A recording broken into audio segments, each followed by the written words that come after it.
Hello YouTube, this is Magnolia Mo and you are watching my channel.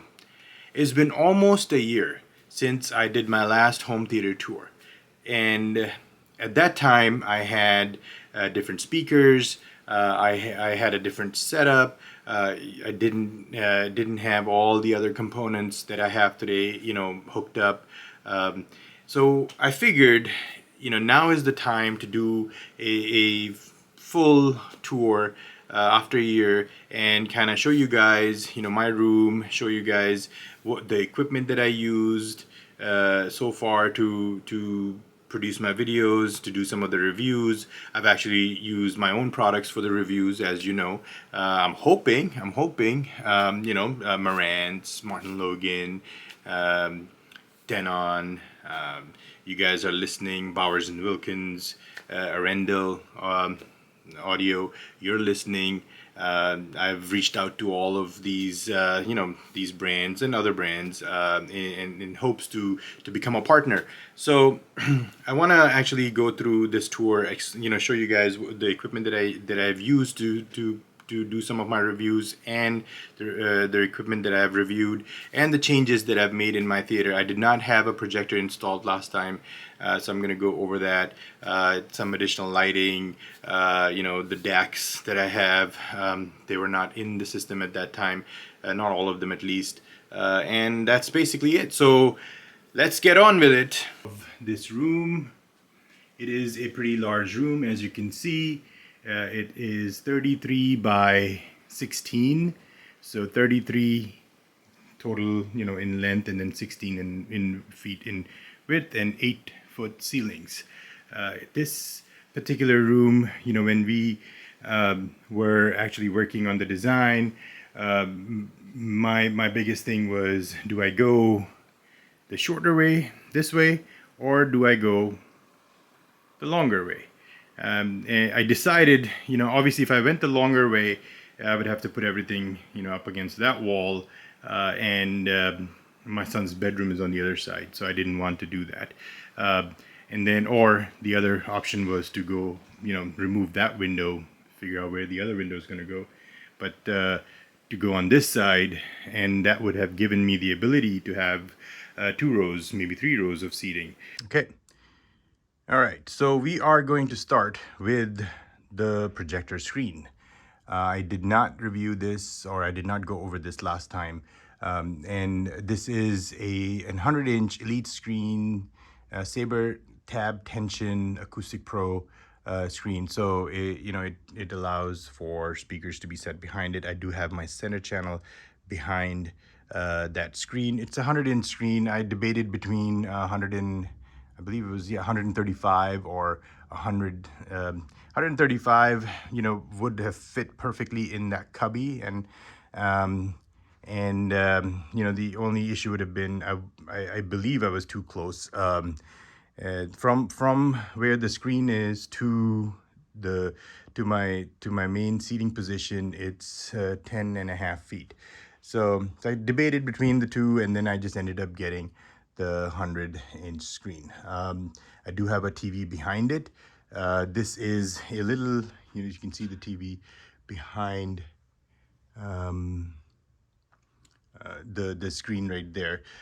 So this is a cubby, right? So this space right here is about 2 feet deep, and I essentially asked the builder to do this for us, because my plan still is to get a long TV stand, like a salamander. I've talked about it for almost a year. I've still not gotten around it, but put that, in that space, and essentially, have all my equipment in there, and have an amp stand for that Macintosh over there, right? But the cubby, it's like I said, 24 inches deep. It goes up and it kind of slants at the top. And it's perfect for the projector screen. It's a dark gray color behind there, and you can see it's flush with that wall, which makes it look kind of cool. And then going over to the projector, it is an Epson 5040 UB, and I used to have a Sony 295 ES. I wasn't too thrilled about the black levels on that projector, even though it was true 4K. You know, this one's at E shift. It was quieter than this. The Epson's a little on the louder side, in my opinion. And but you know, at the end of the day, like my main purpose behind getting a projector was to watch the occasional 3D movie, because I do have a Sony 77-inch OLED. It's the A80J behind the screen, which you know, like the picture on that is awesome, and that's what I prefer to watch my movies on.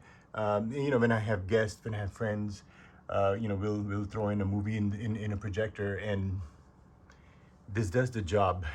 I'm in the opposite situation here now with the Epson, because the Sony was not that great on black levels. The Epson is too dark sometimes on HDR, so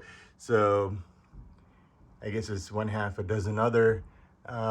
Anyway, so the mount, it's the Chief RPA, the Elite mount, with a 6 inch to 9 inch, you know, extender that's attached there. I did that you know, like the actual installation of the projector, I did it myself. I do have a Cat 5 cable coming back there, and that's pretty much it. An HDMI that runs up in a conduit, you know, on the ceiling that goes all the way to the front of the room. So that's the projector and that's the screen. Now I will go over the TV next. I talked about the projector, so now let's move on to what is behind the projector and my display, my primary display. And let's do that right now. I am going to use my trusted Harmony Elite remote for this. All right. So that is how that works. This is my Sony 77-inch A80J. It is, you know, again, in this cubby that I was talking about, it's set back so that it allows the projector screen, you know, to come down in front of it. So the Sony, I mean, I love this TV. I love the HDR. I love the motion. Talked about it before. It's one of the better TVs, in my opinion, from a overall picture quality, color saturation, you know, black levels, contrast, what have you. The operating system is not slow, and most of all, I get the Bravia Core app where I get to enjoy IMAX enhanced, right, content, true IMAX enhanced content, not like the Disney Plus one, where the picture is IMAX enhanced and I do get IMAX DTS 5.1, but still. So that's the TV. Here's my physical media. As you can see, it has grown since the last time we met. I ended up buying this small one right here. So in here I have my Super Audio CDs, DVD audio CDs, some Monster Music, as you can see, some concert Blu-ray discs, and my favorite one is that one right there, Hans Zimmer. And then you know, more DVD audios, some Aura 3D discs, music discs as well, HD DVD. When was the last time you saw that? I only have 2 of those, but I have some CDs, some regular DVDs in this rack, and then on this side over here I have my 4K Blu-ray discs. It's kind of a mix of pretty much all of them. Some Blu-ray discs, VHSs too. I do have a VHS player. 3D movies, because I do like to watch 3D movies, and a Star Wars DVD set. Yeah, I did buy that. I'm one of those. I didn't buy the VHS set, bought the DVD set. Anyway, so that's the physical media. Long live physical media. Okay, so speaking of acoustic treatments, right? I have quite a few now in this room since our last visit, and or since our last tour, I should say, not visit, last tour. So these are the Oralex. So I have 4 of these, you know, on this side. I used to get some ringing over here, reverberation from that from that surround speaker when, you know, when I would run the auto setup, right, with the test tones. So the ceiling, those foams that I bought from Amazon, those actually help with the reverberation, because it was the ceiling and the close proximity to, or I guess, the open nature of this space right here that was creating that you know, all of that reverberation. So adding the acoustic treatment on the ceiling, I know it's not the ideal for ceiling, but just adding that, and then the Oralex on this side of the room kind of really helped that. And then I recently got these corner ceiling wall bass traps. So I have 4 of those. They're 12-inch. I have not tested them, so I don't know how effective those are. So we shall find out. And then I just added these diffusers on the back wall, because I've heard that having diffusers behind you makes a difference, as opposed to having the diffusers in front of you. So I have the diffusers back there. Those are the Oling Black back. I'll leave a description. I can't pronounce that name. I bought those from Amazon as well. And then I have these DIY panels. I talked about these in my last video. I'll leave a description of these also.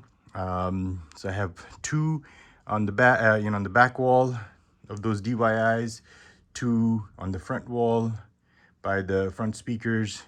I have a 3rd one in the corner over here, and then I have this big 4-inch thick bass trap in this corner of the room, because, and then I have the same, you know, the ceiling wall corner bass trap and some additional foam over there, because that little giant, the SB3000, was shaking the window screen pretty violently. So I had to put that over there because it's too close to the window.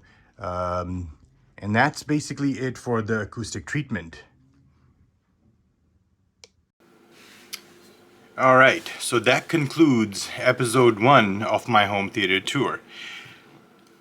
I know, just covering the room acoustics, the room layout, the projector setup, the display setup, it took a full 15 minutes. To add to that, the audio components, the audio setup, the speaker layout, my 2-channel setup was making the video about 35 minutes long, and that's just too long, right? So I have to split it into 2 different videos. So be on the lookout for episode 2 of my home theater tour, ready to drop soon. And then, in the meantime, if you are new to this channel, and if you like the content that I'm sharing, please don't hesitate to like, subscribe, and share my videos. And as usual, I will see you in the next one.